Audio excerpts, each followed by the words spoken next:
ustedes muy buenas noches. Vamos a hablar de la vía aérea difícil. Sin diapositiva, por favor. Ok, este es nuestro índice. Vamos a pasarlo nomás. Siguiente diapositiva, por favor. En primer lugar, vamos a hablar sobre la evaluación de la vía aérea difícil. Y para tener una buena evaluación de la vía aérea tenemos que tener dos puntos en cuenta siempre. El primero es la evaluación de los riesgos de las vías respiratorias. Esto es obtener los datos del paciente, solamente la historia clínica, pruebas diagnósticas que no estén, por ejemplo, en la historia, una laringoscopía, una endoscopía, entrevistas o cuestionarios con el paciente y la familia. En segundo punto, este, tenemos que tener en cuenta el examen de las vías respiratorias en busca de patologías de las vías respiratorias superiores o anomalías anatómicas, haciendo énfasis en lo que es el examen físico y en lo que es la medición de las características faciales y mandibulares y la medición de los puntos, las mediciones y puntos de referencia anatómicos, perdón. Y si creemos de que la paciente tiene alguna patología o lo que no se puede ver con el examen físico, podemos utilizar pruebas de imagen como la ecografía, la laringoscopía, etc. Todo eso para qué? Para ver si es que existe alguna posibilidad o si es que es probable de que el paciente presente una vía aérea difícil o aspiración. Siguiente diapositiva, por favor. Entonces, los factores asociados a que el paciente tenga una vía aérea difícil son bastantes. Por ejemplo, dificultades previas es que en una cirugía anterior pues tenga lo que es ya una vía aérea difícil, obesidad, limitación de la apertura bucal menor a 3.5. Y en la imagen vemos que ni siquiera llega a 1 centímetro. Macroglosia, que es una lengua grande, que está muy relacionado con lo que es el melampati, 3 o 4. La micrognatia, que es una mandíbula pequeña, como vemos en la imagen, en donde los incisivos superiores van a sobresalir por encima de los inferiores. También un cuello corto y grueso con un diámetro mayor a 43. Y la distancia tiromentoniana menor a 6.5 y la distancia esternomentoniana menor a 12.5. Siguiente diapositiva, por favor. Aquí vamos a ver unas cuantas de las escalas. Tenemos en primer lugar la mala que se basa en justamente visualizar estructuras como es el paladar blando, duro, las fauces, la úvula, los pilares, hablando del 3 y del 4. En el 3 les va a ver el paladar blando y la base de la úvula, y en el 4 vamos a observar solo lo que es el paladar duro. Por el otro lado tenemos la distancia tiromentoniana, la cual es la distancia entre la tiroides y el pigmentón, y cuando es menor a 6.5 ya vamos a decir que tiene cierto grado de lo que es dificultad, y si es grado 3 ya decimos que es muy difícil o imposible. Al igual que en la distancia esternón-mentoniana, solo que en esta ya también es la distancia entre el esternón y el mentón. Ok, tenemos diferentes clases, 1, 2, 3 y 4 con diferentes valores y diferente dificultad, por así decirlo. Siguiente diapositiva, por favor. Ok, aquí vamos a ver algunos scores que también nos pueden ayudar. Por ejemplo, la escala Lemon se utiliza en lo que son los pacientes traumatizados, la L que es de examinar, Luke. Vamos a buscar lesión o trauma, la E que es evaluar la regla 332, que es pues, las distancias que ya les he indicado hace un instante. Luego también tenemos la apertura de la boca menor, perdón, con un Malapati 3 o 4, la obstrucción que es buscar pues, justamente lo que esté obstruyendo, como es la presencia de epiglotis, abscesos amigdalinos.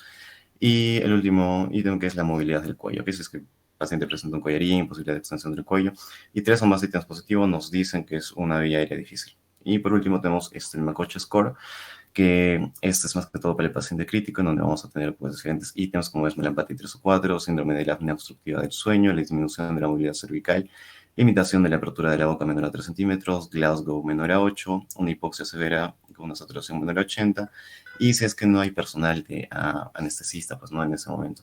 Igual, dependiendo del puntaje que saquemos, necesitamos más de 3 en el score para decir que es una vía aérea difícil. Siguiente diapositiva, por favor.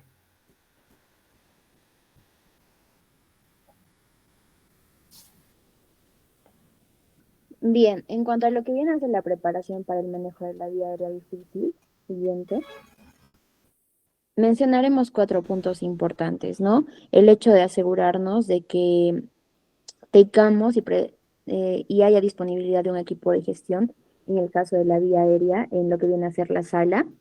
También asegurarnos de que en este caso la unidad de almacenamiento portátil contenga el equipo especializado para el manejo de la vía aérea difícil y este esté pues de una forma disponible de manera inmediata.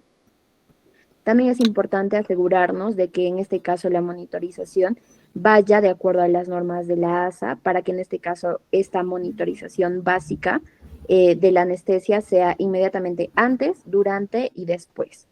Y también en este caso, pues, si sabemos o sospechamos de una posible vía aérea difícil, debemos tomar en cuenta lo siguiente. Siguiente diapo. Ya.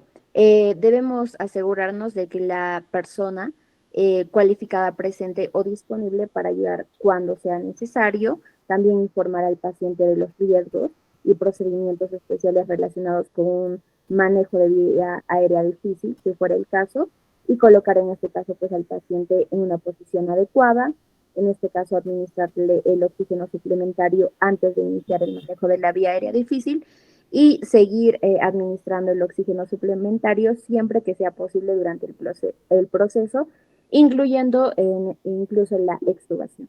Bien.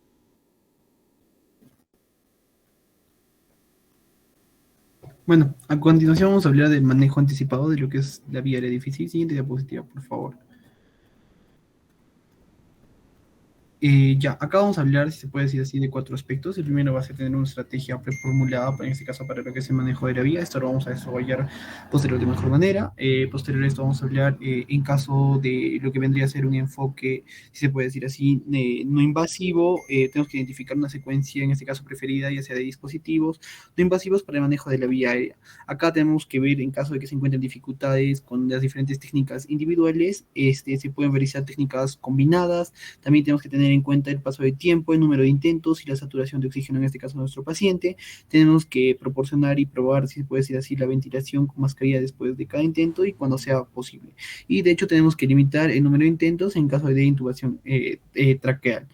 Posterior a esto, te podemos hablar también de otro aspecto, que es, bueno, si en este caso nosotros decidimos usar un enfoque invasivo, electivo, tenemos que decidir buscar una, si se puede decir así, intervención preferida. Acá tenemos que asegurarnos de que la vía aérea invasiva sea realizada por una persona que, bueno, en este caso tenga las aptitudes para hacerlo. Y bueno, en el cuarto caso, en este caso, si el enfoque seleccionado falla o no es factible, tenemos que identificar una, se puede decir así, una intervención invasiva alternativa. Siguiente diapositiva, por favor. Ya, a continuación vamos a hablar acerca de la que es la estrategia, si se puede decir así, eh, ay, perdón, ya, a continuación vamos a hablar acerca de la estrategia preformulada. Acá esto va a depender mucho en este caso de la situación, en este caso de la cirugía, el estado del paciente, la cooperación del paciente, el consentimiento. Acá podemos ver la edad, de que si es un niño, un adulto, un obeso, y las situaciones en este caso cambian. Acá también podemos ver incluso la escala de malampatía que el paciente tiene. Y podemos buscar, si se puede decir así, las diferentes estrategias que nos van a hacer más factible o nos van a permitir hacer de mejor manera, en este caso, el trabajo en el paciente. Acá tenemos que buscar estrategias para la intubación despierta. En este caso, el paciente puede ser ventilado adecuadamente, pero es difícil, si se puede decir así, a veces intubar. El paciente no puede ser ventilado o intubado y, bueno, la dificultad es un rescate invasivo de la vía aérea. Acá lo que recomienda la guía es intubar despierto en ciertos casos, de hecho en la mayoría de casos, debido a que la vía es complicada y hay pacientes que suelen hacer apneas, se puede decir así. También tenemos que proceder a hacer el manejo de la vía aérea tras inducción de anestesia general cuando se considere que los beneficios van a superar los riesgos. Y finalmente que para la intubación despierta o anestesiada se puede intentar la maniobra de la vía aérea para facilitar la intubación. Siguiente diapositiva, por favor.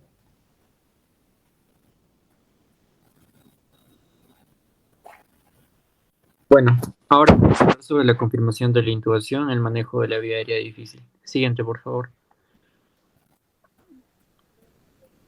Bueno, esta sección fue sacada de la última guía de la Sociedad Americana de Anestesiólogos del 2022. Siguiente, por favor. La guía indica que existen muchas maneras de confirmar la intubación después de una vía aérea difícil y menciona primero poder usar la oximetría y auscultación y dónde podríamos auscultar en ambos campos pulmonares para ver si la intubación ha sido correcta y en el epigastrio para sobre todo descartar la presencia de ruidos aéreos. Y también con la monitorización del dióxido de carbono aspirado. Acá la guía menciona que se debe usar la capnografía y también nos menciona que debemos diferenciar el concepto de capnometría, que nada más es un valor numérico del CO2 expirado, que va de 35 a 45, aunque varía mucho dependiendo de dónde saquen información. Pero la capnografía, además de tener este valor numérico, nos da una especie gráfica de ondas que se puede ver en el monitor de signos vitales del paciente durante una operación o previo a una operación. Y como pueden ver, tiene dos partes. Una parte que va hacia abajo, que es el dióxido de carbono inspirado, y la que va hacia arriba, que nos importa, que es la que marca los patrones, el dióxido de carbono expiratorio final. Siguiente, por favor.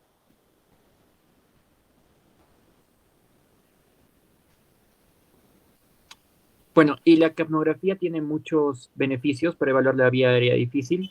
El primero y el más importante es que detecta rápidamente los cambios en la ventilación. Y las medidas pueden ser obtenidas en segundos, y esto sobre todo es importante. ¿Por qué? Porque nos permite prevenir que una posible hipoxia cause un daño irreversible al cerebro. Y entre sus tres características más importantes están la objetividad, fiabilidad y rapidez. Acá puse algunos ejemplos de capnografía para ver si hemos intubado o no de manera correcta la vía difícil. Y la que podríamos observar por cuestión de tiempo es la de, por ejemplo, ¿no? En la obstrucción del tubo endotraqueal. Ven cómo se grafica de diferente manera en relación a la capnografía de la letra A, que sería una normal. Y ya dejo las demás para que ustedes las vean detenidamente. Siguiente, por favor. En resumen, la guía ASA nos dice que para la confirmación de la guía ASA de 2022 nos dice que para la confirmación de intubación exitosa tenemos que usar la pulsioximetría para ver la saturación, desaturación, una posible hipoxemia e hipoxia, ¿no?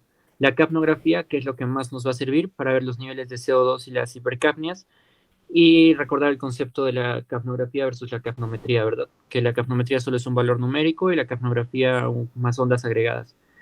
3, podemos usar la visualización. También la guía menciona que se podría hacer una broncoscopía flexible, se pueden usar pruebas de ultrasonido y radiografías, que acá puse 2 ejemplos para que vean la correcta posición de un tubo endotraqueal, y un ejemplo acá al costado de una intubación selectiva del bronquio izquierdo en relación al derecho, que podrían ser también complicaciones que se realizan durante la intubación. Siguiente, por favor.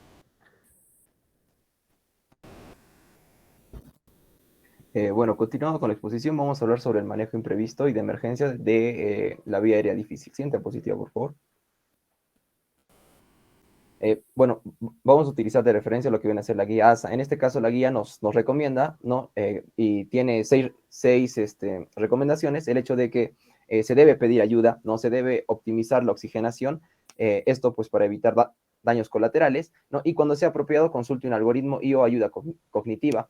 Vale recalcar el hecho de que para un manejo imprevisto no va a existir una guía, ¿no? o un algoritmo específico, ¿no? Sin embargo, bueno, va a haber muchos otros, y también mis compañeros, mi compañera lo va a hablar más adelante, y cuando se encuentra una vía aérea difícil, imprevista, en este caso se debe determinar si hay determinar el beneficio de restablecer la respiración espontánea. No se debe plantear lo que viene a ser un enfoque no invasivo o frente al invasivo con respecto a lo que viene a ser la oxigenación. En este caso, la guía recomienda la realización de técnicas combinadas, ¿no? Y también menciona el hecho de que se debe tener en cuenta lo que viene a ser el tiempo, el número de intentos y la saturación de oxígeno. Hace un enfoque a lo que viene a ser el número de intentos, ya que cuando hay un mayor número de intentos, corre el riesgo de generarse lesiones y por consecuencia complicaciones, ¿no? En lo que viene a ser esta intubación. Siguiente diapositiva, por favor. Ahora, si no se puede utilizar un método no invasivo, se recurre al invasivo. Y las recomendaciones para esto son el hecho de que el método invasivo se realice lo más rápido posible, ¿no? Haya un método invasivo de rescate o de alternativa, ¿no? Y de que este método invasivo sea realizado por una persona experta, ¿no? O una persona que sepa, ya que si no se sabe sobre este procedimiento, se genera más daño en lo que viene a ser el paciente. Y como sexta recomendación, menciona el hecho de que se debe iniciar, ¿no? la oxigenación por una membrana extracorpórea. Siguiente diapositiva, por favor. En este caso, cuando se quiere utilizar un método no invasivo, se debe tener en cuenta el hecho de tener, o contar con los materiales adecuados, ¿no? Como cuchillas laringoscópicas, videolaringoscopios, entre otros. Siguiente diapositiva, por favor. Y también está el hecho de que se deben utilizar ciertos materiales. La guía menciona que hay un éxito cuando se intuba con boogies, ¿no? Siguiente diapositiva, por favor. Ese era un video, pero por temas del tiempo no lo vamos a poder ver. Siguiente diapositiva, por favor. Cargue el tubo. Ya, en este caso menciona también el hecho de que hay un éxito en lo que viene a ser 92 y el 100% cuando se utiliza la intubación guiada por un videolaringoscopio, que esto es muy importante, ¿no? Y también ya los que rotaron en práctica ya vieron que se hace más fácil, ¿no? También. Siguiente diapositiva, por favor.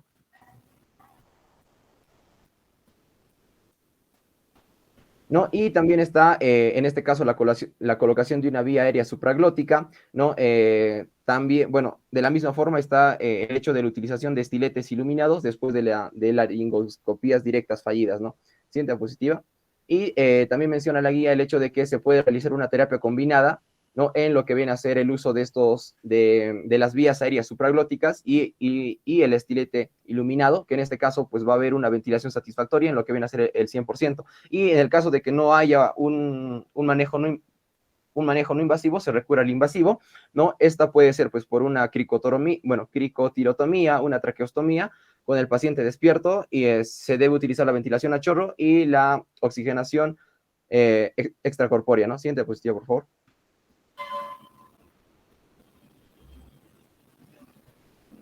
Y ahí en esta diapositiva se muestra lo que viene a ser la ventilación de chorro y la oxigenación extracorpórea, ¿no? Siguiente diapositiva, por favor.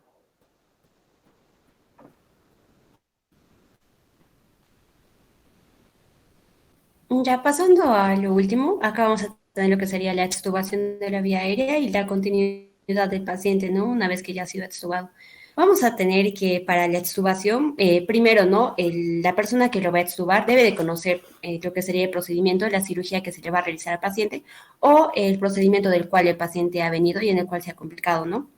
Pero para esto se deben evaluar ciertos parámetros con los cuales tiene que cumplir el paciente. Acá vamos a ver cada criterio, ¿no? La capacidad vital, la fuerza inspiratoria, la presión del oxígeno, la frecuencia respiratoria y la gradiente, ¿no? Una vez que el paciente cumple la mayoría de todos estos criterios, es considerado apto, ¿no? Para lo que sería la extubación de la vía aérea.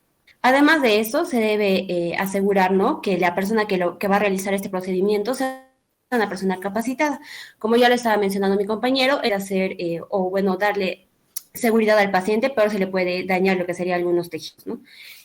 Otro punto importante es evaluar lo que sería la viabilidad del uso a corto plazo de lo que sería un catéter de intercambio de vía aérea o una vía aérea supraglótica. Esto con el fin o con la posibilidad de que el paciente se le pueda volver a intubar, ¿no? Sin embargo, este procedimiento se debe evitar en lo que serían pacientes pediátricos. Ya, vamos a ver que antes de intentar lo que sería la extubación, justamente les iba mencionando que se evalúan los riesgos y beneficios de lo que era la traqueotomía quirúrgica electiva. También se evalúa lo que es si se va a realizar lo que es la extubación con el paciente despierto o con el paciente que aún siga sedado, ¿no? Y si es posible, se suele recomendar lo que sería el uso de oxígeno suplementario. Y ya, eso sería básicamente la extubación. Y vamos a pasar a lo que sería la continuidad de los cuidados. Acá, básicamente, se le suele administrar al paciente, ¿no? Lo que serían esteroides post-extubación o también lo que sería la epinefrina racémica en el momento cuando lo considera apropiado, ¿no? El médico que lo está tratando. Igualmente es muy importante informar lo que sería al paciente o a una persona responsable de si el paciente ha tenido lo que es la dificultad de la vía aérea. De esta manera, el paciente va a recibir, ¿no? Mejores cuidados o va a tener mejor cuidado por parte de lo que serían sus familiares o de él mismo, ¿no? Se recomienda sobre todo informar lo que sería la presencia de una vía aérea difícil, las razones de la dificultad de esta vía aérea, cómo se realizó la intubación y sobre todo informar lo que serían los cuidados futuros. También es muy importante documentar lo que sería la presencia y la etiología, ¿no? De lo que sería la dificultad de la vía aérea, como la doctora lo iba mencionando, si el paciente tiene un cuello corto, entre otros que ya lo mencionaron, y plasmarlo, ¿no? En lo que sería la historia clínica. Y de esta manera se facilita lo que sería también una labor de futuros cuidados médicos. Y como ya lo sabemos siempre, ¿no? Por si llega a suceder algo malo, la historia clínica también nos va a avalar, ¿no? Y acá tenemos lo que serían 2 algoritmos de las vías aéreas difíciles en pacientes adultos y en pacientes pediátricos. Estas se las voy a pasar por WhatsApp para que puedan tenerlas y básicamente resumen todo lo que les hemos explicado, ¿no? Y esta sería nuestra bibliografía. Nos hemos tratado de basar en lo que serían las guías ASA del 2022. Muchas gracias. Bueno, tengo preguntas para el grupo.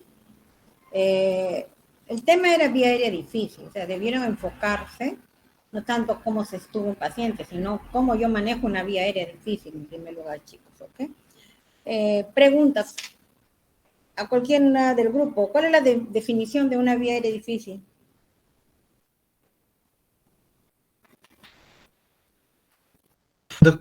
Doctorita, para definir en sí lo que es vía aérea difícil, vendría a ser, como dices, una vía complicada. En tal sentido, hay criterios. Si más no me equivoco, se puede considerar dos. La primera es una vía posiblemente difícil y después ya está la vía aérea difícil. Acá tenemos que ver ciertos aspectos, como por ejemplo la escala de Mallampati, por ejemplo. Una vía posiblemente difícil tiene un Mallampati aproximadamente de 3 a 4. Mientras que la vía difícil ya no considerarse, puede decir así, la escala de Mallampati te habla, digamos, de las distancias que hay, no me recuerdo los nombres, perdón, digamos, de lo que es el mentón a la parte trasera del cuello, y bueno, acá también se asocia la abertura interdentaria, que en una vía aérea difícil sería menor a 3 centímetros, y en la vía aérea posiblemente difícil es menor a 4 centímetros, entonces hay bastantes criterios que nos ayudarían a definirla. Definición, por favor. Doctora, concretamente sería la dificultad que en este caso pues tiene el anestesiólogo para ventilar y o realizar lo que es la intubación. Así es. La definición es bien clara. Se considera una vía aérea difícil cuando una persona entrenada o capacitada para manejar la vía aérea o no lo puede ventilar o su ventilación es muy dificultosa y o no lo puede intubar, ¿ok? Entonces, esa es una vía aérea difícil. No es aquel paciente que no lo puedes intubar, ojo, no. Esa es la laringoscopía difícil. La vía aérea difícil es aquella que desde que lo ventilo, yo voy a tener dificultades. Acuérdense que muchos de los predictores que utilizamos son predictores que nos indican que la ventilación va a ser difícil. Díganme un predictor de ventilación difícil. Cualquiera del grupo. Doctorito, un predictor de... Ventilación difícil. Ya, no lo voy a poder ventilar fácil. Ya, eso sería cuando el paciente, por ejemplo, tiene alguna patología en la laringe, alguna cosa así, y eso más que todo, doctorita, y tal vez un poco de micrognatia también podría ser. Por ahí va. Doctora, podría ser Alteraciones también... del macizo facial. Cualquier paciente que tenga una alteración del macizo facial, fracturas, trauma, sangrado, deformación del tabique, todos los pacientes, por ejemplo, que tienen esos traumatismos craneofaciales, los que se chancan con la moto diario, que se van de cara, ese paciente, cuando tú le quieres acoplar la mascarilla sobre el rostro y está sangrando, no vas a poder ventilarlo, porque de por sí ya está sangrando e imposibilita el ingreso del aire. ¿Ok? Entonces, un paciente con traumatismo maxilofacial indudablemente va a ser un paciente que no se va a poder ventilar fácilmente, que vas a tener que tú tener desde que lo asistes con una máscara de oxígeno para que el paciente se llene de oxígeno y haga la de nitrogenación que han hablado sus compañeros del anterior grupo, ¿verdad? Tú vas a tener que tener tu aspiración, ¿no? De forma continua para que evitar que el paciente durante todo el proceso que involucra la ventilación asistida y la intubación, el paciente no se aspire con su propia sangre, porque el paciente va a estar sangrando. ¿Okay? Entonces, un paciente con un traumatismo craneofacial es un paciente que va a ser difícil, ventilable y probablemente difícil para la intubación. ¿Qué es más peligroso? ¿No poder ventilar o no poder intubar? La pregunta va para el grupo. Gabriel. Es más peligroso no poder ventilar, doctora. Así es.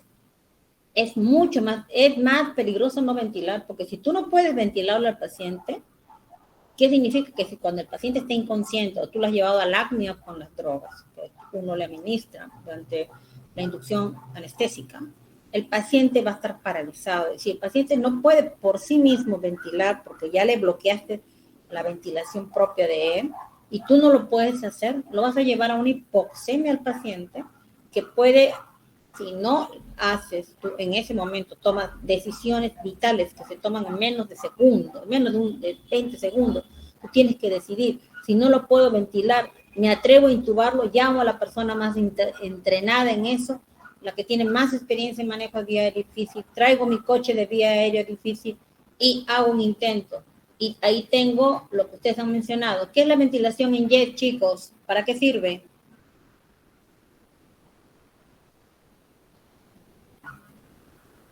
Han expuesto.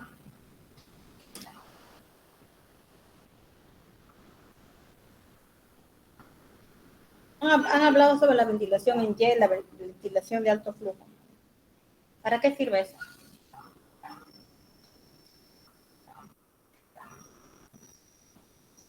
No han leído.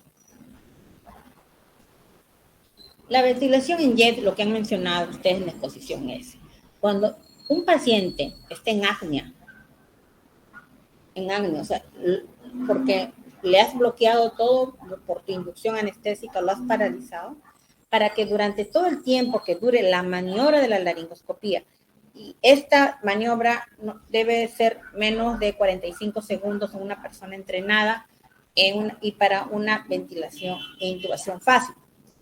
Pero si estamos frente a un paciente que es de ventilación e intubación difícil, esta cánula jet me permite que durante todo el tiempo que el paciente esté en apnea, la canulita va a ingresar y le va a estar dando oxígeno al paciente mientras yo hago el procedimiento. ¿Con la finalidad de qué? De evitar la hipoxemia del paciente. Acuérdense que si un paciente lo has preoxigenado, tienes hasta 5 minutos para que el paciente no haga hipoxemia. Lo he explicado bien claro el primer grupo que expuso. Si yo me paso de ese tiempo, va a empezar, y si el paciente no ha estado adecuadamente preoxigenado, va a empezar la hipoxemia. La hipoxemia que me va a conducir a la larga a la parada cardíaca, porque el paciente está en parada respiratoria por la inducción que le he hecho, ¿no? Entonces, va a llevar a la larga a la parada cardíaca del paciente. Esto tienes 3 a 5 minutos. Si después de 3 a 5 minutos tú no lo has podido ventilar, porque no es ventilable, para eso se tiene el dispositivo Transjet, que es un dispositivo que se coloca al ingreso de la vía aérea, o sea, en la cavidad oral se coloca, es un catéter, y le está dando flujo de oxígeno a altas velocidades. Esto se usa mucho, por ejemplo, en cirugía microlaringia, cuando es difícil intubar a un paciente y el cirujano quiere, por ejemplo, que el paciente esté en estado vigil, o sea, que el paciente, que haya movilización de las cuerdas vocales para ver si hay alguna parálisis que puede ser ocasionada por una lesión a nivel laringea, o cuando el otorrino quiere evaluar la movilidad de las cuerdas vocales tras una intervención quirúrgica. Hay muchas complicaciones de movimientos a nivel de las cuerdas vocales tras por ejemplo, una tiroidectomía total. A veces se llevan los nervios laringeos, tanto los superiores como recurrentes, y provocan que el paciente tenga parálisis de cuerdas vocales. Entonces, la única forma de evaluar adecuadamente a estos pacientes es a través de una sedación más una oxigenación transjet. Ese es el uso de este sistema que lastimosamente no lo tenemos nosotros, pero que se utiliza mucho en otros países. Ok, el grupo 1 tiene 16. Pasamos al grupo 7, por favor. Grupo 7. El grupo 7 está conformado por